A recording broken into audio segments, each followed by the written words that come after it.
महाराज जी, अध्यात्म की तरफ चलते चलते अचानक मन विचलित सा हो जाता है, उल्टे से ख्याल आते हैं, नकारात्मक ऊर्जाएं उत्पन्न से होती हैं महाराज। वो चूंकि संसार का मनोरंजन उसको प्रिय लगता है, मन को मनमानी आचरण करना उसको प्रिय लगता है। उसकी गलती नहीं है, हम जहाँ उसको लगाते हैं वही वो राजी होने लगता है। अब जैसे अध्यात्म मार्ग में लगा रहे हैं तो इसमें जहाँ जहाँ वो लगा रहा है उसके विरुद्ध बात है। उसको भोग चाहिए, उसको हर इंद्रिय के मना खष्टान इंद्रियाणी प्रकृति स्थान कर सके।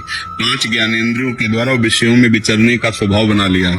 भगवान कह रहे हैं आप भगवान के अंश, ममैवांशो जीव लोके जीव भूता सनातना मना खष्टान इंद्रियाणी प्रकृति स्थान कर सके। आप इस मन के भुलावे में आकर, मन भोगों के भुलावे में आपको फंसाकर ये सदैव अधीन रखा है। अब अध्यात्म सुनना शुरू किया, अध्यात्म चल तो अध्यात्म में मन को वश में किया जाता है। और अभी तक आप मन के वश में रहे, तो जब आप सपोर्ट नहीं देंगे तो आपका सपोर्ट करने लगेगा। इसकी चाल समझना, क्योंकि आपके बिना उसकी कोई सत्ता नहीं है, वो आपके बिना कुछ नहीं कर सकता, आपके दस्तखत से ही करेगा। जैसे हमारा मन कह रहा है मैं देखूं, हम कह रहे नहीं देखना है, वो 100 बार कहेगा देखो, आप कहोगे नहीं ये देखो, अब वो लग जाएगा जिधर आप लगाओगे, पर वो कुछ समय तक लगेगा, फिर वो आपको वश में करने की कोशिश करेगा। और वो जब आप ना करेंगे तो आपको जलाएगा। अगर उस जलन को सह गए तो मन को अधीन कर लेंगे, और नहीं सह गए तो मन आपको अधीन कर लेगा। ये खेल चल रहा है, प्रायः सब मन के अधीन ही होते हैं। मन को कोई चेला बनाने वही सच्चा गुरु। दूसरों को तो चेला बनाना सहज है, मन को जो चेला बना ले वही सच्चा गुरु। मन ने सबको चेला बना रखा है, नहीं बना रखा, जैसा जैसा कहता है वैसे ही करना पड़ता है। और बड़ा बात यह है कि मन को हम जैसा कहे शास्त्राज्ञा से वैसा चला ले तो महात्मा वही गुरु वही भक्त। नहीं तो भाई भेष चाहे जो हो, मन के अधीनता से मुक्त होना बहुत कठिन होता है। कोई बिरला मन को अधीन करके भगवान की प्राप्ति करता है। तो आप लोग उसी बिरले में हैं, क्योंकि अगर सत्संग मिल रहा है, साधु संग मिल रहा है और अध्यात्म की बातें सुन रहे हैं, अध्यात्म में चल रहे हैं, तो हम ये नहीं कह सकते कि हमारे ऊपर भगवान की कृपा नहीं। कृपा है, पर हमें विचलित नहीं होना। कम से कम ये बात आप स्वीकार करते हैं कि कभी कभी वो हमको गिराने की कोशिश करता है, अर्थात आपको बहुत सहयोग देने लगा। तो एक समय था कि हम पूरे उसके अधीन थे, आज है कि आधा आधा हो गया है। आधा वो हमारे अधीन हो रहा है और आधा अपने अधीन करना चाहता है। तो चढ़ाई और चढ़ते जाओ, उसके पॉइंट कम करते जाओ, अपने पॉइंट बढ़ाते जाओ कि अब 60%, अब 65%, अब 70%। फिर जिस दिन 100% तो तुम्हारे अधीन हो गया, उसी दिन भगवान के आनंद का जो स्वरूप है वो प्रकाशित कर। अब ये लड़ाई बहुत जोर की है, छोटी मोटी लड़ाई नहीं है, वो छोटा मोटा शक्तिशाली नहीं, बहुत शक्तिशाली है। क्या आपको सपोर्ट देगा, राधा राधा राधा, फिर धीरे से आपके सामने रखेगा। देखो इतने दिन जब करते हुए कोई सुख तो नहीं मिल रहा, इसको भोगो, अभी आनंद आ जाएगा। और देखो ये भोग आपके पास व्यवस्थित है, देखो ना अभी आनंद आ जाएगा। अच्छा अब रुका राधा नाम, अब वो उस भोग में लेगा। अब राधा नाम जपना चाहोगे तो अच्छा नहीं लगेगा, अरुचि वो अपने अधीन करता चला जाए। कोई विवेकवान गुरु कृपा पात्र इसकी चाल समझ जाता है, अरे अरे मुझे तो पुनः फंसा रहा है, गिरा रहा है, नहीं नहीं नहीं, राधा राधा राधा राधा राधा राधा राधा राधा राधा, तब बचा जा सकता है। ये बहुत प्रवीण है मन, बहुत फुसला के फंसाता है, ऐसे ही फंसाता है कि देखो देख लेंगे, छुएंगे थोड़ी, नजदीक पहुंचा जिस विषय का छू लेंगे, कुछ होगा थोड़ी, और धीरे धीरे धीरे वो तुम्हें लगेगा यार गलती हो गई, ऐसा क्यों हो गया, ऐसा यूं हो गया कि उसकी चाल को नहीं समझ पाए, उसकी चाल को नहीं। हर एक इंद्री के साथ ये जुड़ा हुआ है, ये सुन लेंगे, ये देख लेंगे, छू लेंगे, ये भोग लेंगे। इन्हीं इंद्रियों के कारण हमें परमात्मा प्राप्ति नहीं हो रही। यही इंद्रियां भोगों में फंसाए हुए हैं, और उसका मुखिया ये मन है, और ये बहुत चतुर मंत्री है आपका मंत्री। पर ऐसा समझ लो कि भोला राजा और चतुर मंत्री, उसकी दुर्दशा कैसी होती राजा की, जो सलाह देता है वैसे ही कर देता है और फंसता चला जाता है।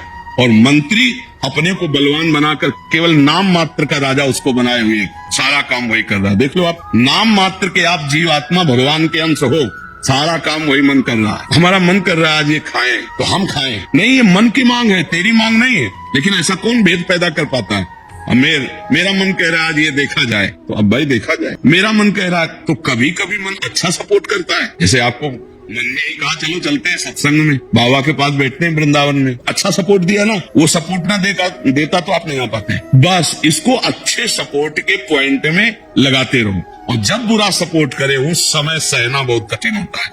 अगर मन ने ठान लिया कि अब ये करना है और आपने कह दिया ना, तो आपको जलाना शुरू करेगा। और उस जलन को जो सह गया, यम ही न व्यथ्यन्ते ते पुरुषम पुरुषर्षव सम दुखा सुखा धीरम स्वमृतत्वाय कल्पते, उस जलन को जो सह गया सो भगवान को प्राप्त करने की सामर्थ्य रख लेता है। बहुत कठिन है मन की जलन को सहना। बाहर के थप्पड़ सह जाना सही, लेकिन मन के थप्पड़ सहना बहुत कठिन, सबको गिरा देता है। इसका बहुत विचित्र बल होता है और इससे बचने का केवल एक उपाय है, नाम जप न छूटे और ये स्वीकार मत करो कि मुझे चाहिए। जैसे मन कह रहा है आज उस होटल में चलते हैं, अब रसेंद्री और मन एक हो गया है। अब आपको लगता है मेरी मांग है, तो बोले भाई आज मेरा मन कह रहा है यही, आज मेरा मन कह रहा है कि आज उस होटल का भोजन होना चाहिए। अरे तेरा मन कह रहा है, तू खुद कह रहा है, अब उसमें निर्णय करो सही है कि गलत। अगर गलत लग रहा है इसकी चाल तो आप मत जाओ। घर में रोटी दाल बना, इसको अच्छा नहीं लगेगा, 100 बार कहेगा नहीं, तो आपको नहीं भाई आज तो यही खाना पड़ेगा। कल भले विचार करेंगे आपकी बात पर आज नहीं, आज तो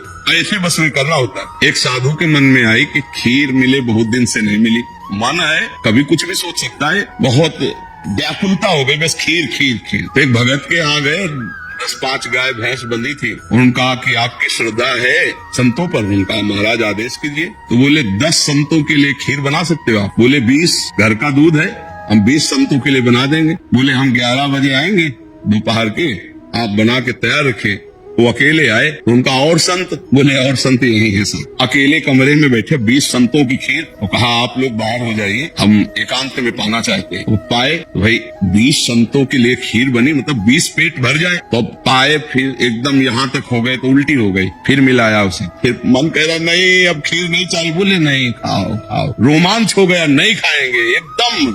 बोले जिंदगी में खीर के नाम मत लेना, जिंदगी तो या तो ऐसे उतरो। इसको वश में करना बहुत अच्छा। एकदम विरोध भी नहीं कर सकते आप, इसका चल ही नहीं पाओगे, इसका विरोध भी एकदम नहीं कर सकते, सपोर्ट भी करना पड़ेगा। तो अच्छी बात में इसका सपोर्ट करो। अब कह रहा जिससे हमें आज मीठा खाना है, ठीक है तुम्हारी मांग बुरी नहीं। गए किसी अच्छी दुकान से लिया, ठाकुर जी को भोग लगाया, खाली तो उसका सपोर्ट हो गया। अब वो बुरी बात कह रहा है, अब नहीं मानूंगा। उस समय जो जलन उनसे सह जाओ, तो यही साधना का है। मन को अगर अधीन कर लिया तो बात बन गई। एक हम बार सुनाया करते कि मन मारिया तन बस में कीना, हुआ भरम सब दूर, बाहर से कछ दिखत नहीं अंदर चमके नूर। आपो त्याग जगत में बैठे नहीं किसी से काम, उनमें तो कुछ अंतर नहीं संत कहो चाहे राम। वो गृहस्थी में भी है। आप एक पत्नी व्रत लिए हुए धर्म से आप चलते हैं, दूसरी किसी माता बहन की तरफ गंदी दृष्टि नहीं, धर्म से धन कमाते, परिवार का पोषण करते, नाम जब आप महात्मा है, आप सतमार्ग के पथिक हैं, क्योंकि आप अपने प्रवृत्ति धर्म से चल रहे हैं। और एक निवृत्ति में अपने धर्म से चल रहा है, तो वो महात्मा है। ऐसा महात्मा का मतलब केवल वेश से नहीं होता, महात्मा का मतलब उस लक्षण से होता है। अगर आप भागवतिक लक्षण से हैं तो आप भक्त हैं, आप वैष्णव हैं, आप महात्मा हैं। तो मनुष्य जीवन का परम लक्ष्य है मन को अधीन करके परमात्मा प्राप्ति करना। अगर मन अधीन नहीं हुआ तो परमात्मा प्राप्ति में बड़ी बाधा खड़ी हो जाती है। नाम जप करते रहो, धीरे धीरे वो बल आता रहेगा नाम जप से कि आप मन को अधीन कर लोगे। नहीं तो पीछे वाले बैच में यही कह रहे थे कि जितनी जेल भरी है ये सब मन से ही भरी है। नहीं बोले ऐसा क्यों किया? बोले मन ने कह दिया, आप क्या करे, हम तो कहते थे नहीं करना, पर इस मन ने फंसा दिया। तो बोले 20 साल की सजा, अब भोगो जेल। मन की एक हरकत ने पूरा जीवन बर्बाद कर, मन की एक हरकत ने फांसी पे चढ़ा दिया। वही मन की तो हरकत है। हमें लगता है बहुत होश में रहा जाए, ये जो मंत्री है सलाहकार मन, इस पर नजर रखी जाए कि इसकी गलत सलाह पे दस्तखत ना करो। और अगर आप स्वीकृति नहीं देंगे तो कुछ नहीं कर पाएगा, पक्का समझना। आपकी स्वीकृति से ही होता है जो कुछ होता है। आप जाके देते हैं कि चलो अच्छा ठीक है, बस फिर आपकी कोई गम नहीं है, वो आपसे करवा के मानेगा। इतना बलवान मन है, बड़े बड़ों से करवा लेता है। आप तो मान लो गृहस्थी में हो, जिसने आजीवन भगवान का मार्ग चयन किया है उसको भूल में डाल देता है, गलत मार्ग में ले जाता है। आप तो गृहस्थी में मान लो आपसे चूक होना स्वाभाविक है, क्योंकि प्रपंच माया प्रपंच है। जिसने जीवन भर के लिए नियम लिया है उससे भी चूक करवा देता है। बड़ा विचित्र मन है। हाँ, अगर मन कहीं अधीन हुआ है तो भगवान का आश्रय लेकर और विवेक के द्वारा इसे अधीन किया जाता है। और विवेक ये बाजार में मिलता नहीं है, ये सत्संग से मिलता है, जिसे आप सुन रहे हैं। बिन सत्संग विवेक न होई और राम कृपा बिन सुलभ न सोई। सत्संग होता है भगवान की कृपा से, और सत्संग से मिलता है विवेक, और विवेक से मन का शासन निर्णय किया था तू गलत सलाह दे रहा है, तो मेरी मांग नहीं तेरी मांग है, मैं इसको रिजेक्ट करता हूँ, नहीं पास करता हूँ। बस वो कुछ नहीं कर पाए। पर इतना ज्ञान नहीं रहता भैया, जहाँ वो मन से आज गरम गरम कचौड़ी दाल की हो और फिर चटनी हो, फिर अब आप खोज करोगे कहाँ बन रही है, हम खरीद के खाए, मन ऐसे फंसा रहा। आप देखो ना, अपने घर में सब भोग सामग्री है, लेकिन जिनका मन, जो भजन नहीं करते, जो सत्संग नहीं करते, उनका मन गंदे आचरणों में फंसा है। घर में वो सब भोग सामग्री है, धर्म पूर्वक भोग करके वो भगवान को प्राप्त कर सकते थे, लेकिन वो अधर्म आचरण, कलह, शांति घर में है और उनका मन कहाँ ले जाता है, गंदे गंदे जगह उनको फंसा है। ये मन की चाल है। आपके घर में है, धर्म पूर्वक भोग सकते हैं, लेकिन आपसे अधर्म करवाता है, पापाचरण करवाता है। अब विचार करो क्या है इन शरीरों में, क्या है या उन भोगों में क्या है, कितना भोगोगे, चाहे जितना भोग लो, कभी तृप्ति होने वाली नहीं। और धर्म से चलोगे तो एक दिन इनसे निवृत्ति हो जाएगी, तृप्ति तो नहीं, निवृत्ति हो जाएगी और आप प्रभु को प्यारे, प्रभु की प्रियजन बन जाएंगे। यही मनुष्य जीवन का लाभ है कि हम कमाई करने आए धर्म की, पुण्य की, नाम की, भगवान का नाम जप करके मंगल करने की, पर ये दिमाग में नहीं रहता और यही लगता है जितना धन हो जाए, जितनी भोग सामग्री हो जाए, खूब भोगे, मौज से जिए। पर अधर्म आचरण करने वाला कभी मौज से नहीं रह सकता। ये शब्द याद रखो, चिंता, भय, शोक, घबराहट, दुख, ये उसको कभी छोड़ेगा नहीं जो पाप कर्म करता है। अचानक बेमतलब की कल्पना भय की सवार रहेगी और धीरे धीरे वो मन डिप्रेशन में पहुंचने लगता है। क्यों? क्योंकि पापाचरण हो जाता है। और घर के किसी व्यक्ति से ठीक से बात नहीं करेगा। क्यों? अंदर से डिस्टर्ब हो चुका है। ये क्यों हुआ? बोले पापाचरण से हुआ। आज बहुत ज्यादा लोग डिप्रेशन में जा रहे हैं, बहुत ज्यादा लोग। इसका कारण जानते क्या है? यही मनमानी आचरण, मनमानी आचरण। बचपन से शुरू हो जाता है गंदा आचरण, गंदा व्यवहार, और वो दिमाग काम नहीं करता। एक प्रियता हमारे अंदर होती है कि कोई हमें प्यार करे, आप समझ ना। एक हमारे अंदर प्रेम की मांग होती है कि कोई हमें प्यार करे। नव किशोर अवस्था में, जब यौवन अवस्था का, अगर उस समय हमें गलत संग मिल गया तो विक्षिप्त हो जाता है चित्त। अच्छा, प्यार कोई समझ पावे तो मुश्किल की बात है। प्रेम का निर्वाह तो सिर्फ भगवान करते हैं, या भगवान प्रदत्त ऐसा कोई दे दे जो प्रेम का निर्वाह करे। नहीं, अपने हृदय से जिसको हम प्रेम करते हैं और वो कहीं दूसरी जगह देख रहा है, अब विक्षिप्त हो जाएगा वो व्यक्ति, नहीं हो जाएगा। और ये प्रायः बहुत तायत में हो रहा है। क्यों? क्योंकि पूर्व संस्कार बन गए। अच्छा, जैसे देखना, बॉयफ्रेंड गर्लफ्रेंड, ब्रेकअप, फिर बॉयफ्रेंड, फिर गर्लफ्रेंड, समझ रहे हैं क्या संस्कार पड़ रहा है बच्चों के अंदर। अब वो जब वर्ण करेंगे एक पति का तो उनके अंदर निष्ठा आ पाएगी, वो संयम से चल पाएंगे, वो एक गृहस्थी को संभाल पाएंगे, वो अपने पति या पत्नी पर पूर्ण प्रेम कर पाएंगे? नहीं कर पाएंगे। क्यों? क्योंकि आदत खराब हो चुकी है, संस्कार खराब हो चुके हैं। अब ये हमारे समाज में ज्यादा फैल रहा है, नहीं फैल रहा है। अब जहां मन को संयम में लाने की बात आती है, वहां मन को तो हमने पहले ही रद्दी कागज बना दिया, पहले ही हमने उसको गंदा कर दिया।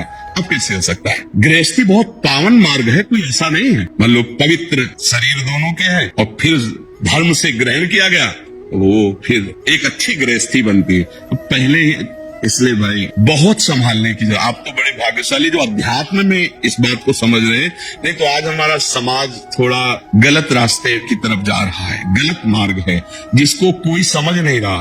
हमारे नवीन नवीन बच्चे, नवीन नवीन बच्चियां, नवीन नवीन भाई इस भूल में फंस गए कि ये सुख है और ये भोगना मतलब जीवन का लाभ है। नहीं नहीं, इसको धर्म के अंतर्गत रखा गया। देखो, हमारे शास्त्र में 4 पुरुषार्थ रखे गए, धर्म, अर्थ, काम, मोक्ष। काम कहाँ है? तीसरे नंबर पे है। पहले में क्या है? धर्म, और आखिरी में क्या है? मोक्ष। जो धर्म से चलता है, धन धर्म से कमाता है, धर्म से काम भोग करता है, वो मोक्ष को प्राप्त हो जाता है। आज 2 बातें हट गई, पहली और आखिरी, धर्म और मोक्ष हट गया, और अर्थ और काम रह गया, नहीं रहेगा। बस यही पशुता बढ़ती चली जाए। अब ये संतों की बातें कड़वी लगेंगी समाज को, लेकिन भैया बहुत गलत रास्ते में अपने लोग जा रहे हैं। इससे लौटना अभी संभव है, अभी लौटना संभव है। अगर कदम आगे बढ़ते चले गए तो आप लौट नहीं पाए। आप देखो, हमारे नवीन बच्चों में बहुत डिप्रेशन की ये बात आती चली जाए। क्यों?